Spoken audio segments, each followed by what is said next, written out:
तर मुंबई हायकोर्टातील स्टाफ कॅन्टीनचा अन्न परवाना एफडीए कडून निलंबित करण्यात आला। अन्न सुरक्षा नियमांचं उल्लंघन झाल्यामुळे एफडीएने ही कारवाई केली। तसंच उपहारगृहाची नोंदणी ही झाली नसल्याचं तपासणीत उघड झालेलं आहे। उच्च न्यायालयाच्या आदेशानंतर एफडीए कडून उच्च न्यायालयातील उपहारगृहाची तपासणी करण्यात आली। याचा आढावा घेतला आमच्या प्रतिनिधींनी।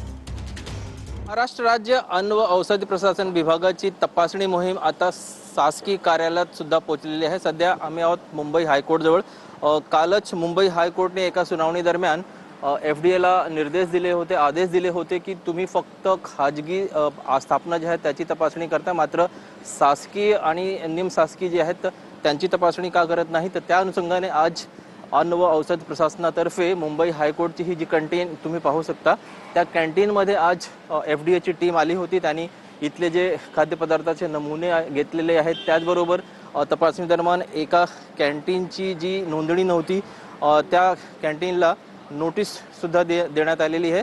मात्र नेमकं ह्या कॅन्टीनमध्ये जे तपासणीसाठी घेतले गेले आहे त्याचा रिपोर्ट काय येणार यावरती पुढील कारवाई अवलंबून असेल। कॅमेरा पर्सन मोहन दुबेसह ब्रिजभान जयस्वार, TV9 मराठी।